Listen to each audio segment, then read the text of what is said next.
Entonces, el efecto de la fuerza de gravedad especialmente llega a tener una presencia bastante grande en proyectos como lo son puentes, ¿sí? A diferencia de los casos típicos que veíamos en pregrado, como a nivel de análisis estructural básico o estática, ¿verdad? Era de que muchas veces se tomaba en cuenta o se hacían ejemplos, y no me dejarán mentir, donde a veces el docente nos decía, desprecie la masa de la viga que sostiene una carga o que recibe una carga, etcétera, etcétera. Y con esto, pues, eh, nosotros no tomábamos ese efecto como tal, pero sucede especialmente y para efectos de la dinámica de estructuras. Me enfoco un poco más en puentes porque este es el proyecto que se puede visualizar más fácil. No me dejará mentir, cuando alguien va caminando sobre un puente, pasa un vehículo pesado a alta velocidad, genera una vibración. Bueno, pues precisamente esas oscilaciones que quedan eh, dentro del puente, que son más sensibles a L medios del puente, precisamente por ser un movimiento cíclico, genera una frecuencia. Porque va a tener una frecuencia, entonces se va cumpliendo cabalmente el desequilibrio dinámico, ¿sí? O mejor dicho, deja de existir ese equilibrio estático, por lo tanto, entra ya la dinámica a, a tomar parte en ese comportamiento de desplazamiento. Y bueno, como les digo, pues se registran ciertas frecuencias, ya entran eh, y entra en juego cabalmente cómo la gravedad va afectando la masa. Y cabalmente, pues este libro de texto aquí lo ejemplifica de esta manera. Para hacerlo muy sencillo, de la ecuación que nosotros ya conocemos, la ecuación de movimiento, solo vamos a tomar, miren ustedes, voy subrayando en verde. Tenemos la fuerza inercial, ¿sí? La fuerza inercial, recuerden ustedes que va a ser la masa por la segunda derivada del desplazamiento en función del tiempo. Luego tenemos una fuerza sub D. Recordemos que la D corresponde al damping, que sería el amortiguamiento. Quiere decir de que sería la constante C por la primera derivada del desplazamiento en función del tiempo. Y luego pues tenemos una fuerza elástica, ¿sí? O la que proviene de los resortes, la fuerza restitutiva, que sería una K, la de rigidez por el desplazamiento en función del tiempo. Y esto, pues generalmente nosotros habíamos aprendido a resolverlo con lo que está en naranja, que es cabalmente una fuerza aplicada. Y simplemente lo que hay que cambiar o afectar a la ecuación, nuestra vieja conocida, pues cabalmente viene a ser el peso. El peso, donde tiene la incidencia, es acá. Y hay que prestar mucha atención porque el peso, alguien a lo mejor me puede decir, bueno, pero es que la masa, y de hecho ya está incluida en la ecuación. Eh, pero es que la masa multiplicada por la aceleración, en realidad lo que nos va a producir es solamente y exclusivamente la fuerza inercial, que es cabalmente la que nosotros tenemos acá abajo, ¿sí? Entonces, esta es la forma en la que se afecta. Si nosotros queremos ver cómo se van dando los desplazamientos, pues aquí es donde aparece. El desplazamiento total va a ser entonces ese desplazamiento estático más, pues porque de por sí una viga, por ejemplo, recordemos nuevamente el ejemplo clásico donde el docente a lo mejor nos decía, bueno, pues una viga infinitamente rígida va a tener o va a recibir cierta carga.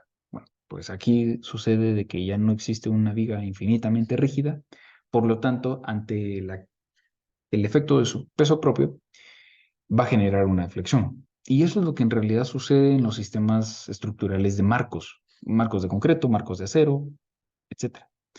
Todas las vigas tienen una carga propia y los que han podido tener algún alcance o alguna aproximación ahí a diseñar estructuras, cuando ustedes chequean un sistema, por ejemplo, de marcos o están revisando la deflexión en una losa o la deflexión en una viga, eh, ya en diseño estructural sobre un proyecto real, Pues lo que sucede es de que esto lo chequeamos contra una combinación que le llamamos de servicio.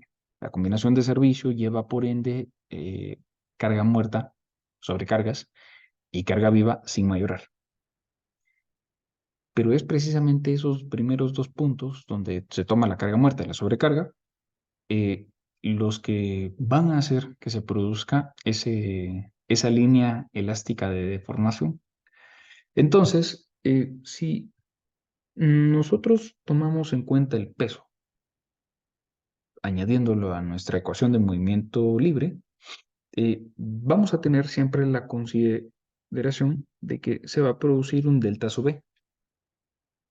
Quiere decir de que ese desplazamiento es un desplazamiento estático. Cuando nosotros tenemos una viga, o veamos lo más sencillo, regresemos al ejemplo de un puente. Imagínense que ustedes acaban de fundir un puente de 20 metros de concreto reforzado. Bueno, pues ya en efectos prácticos a un puente siempre se le agrega una contraflecha, generalmente.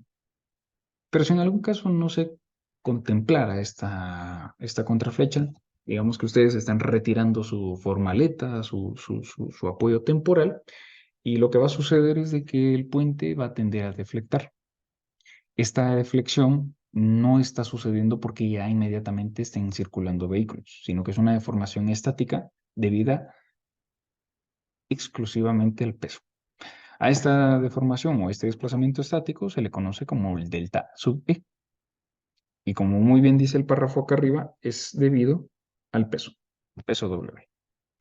Adicional a ese desplazamiento estático, nosotros cuando analicemos vigas o elementos que estén completamente horizontales, siempre debemos de añadir el desplazamiento dinámico adicional, que sería barra U en función del tiempo, que es el desplazamiento en realidad que nosotros hemos estado utilizando a lo largo de este curso. ¿Sí? Si ahora añadimos entonces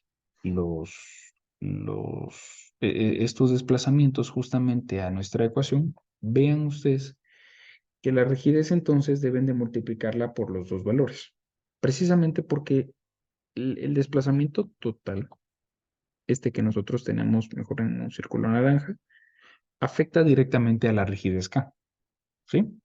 Entonces, pues haciéndolo un poco más sencillo, pues, bueno, que es un factor común la K, vamos a tener que siempre multiplicar la rigidez por el desplazamiento elástico. Y a esto pues hay que añadirle la rigidez siempre por el desplazamiento dinámico que produce el desequilibrio estático.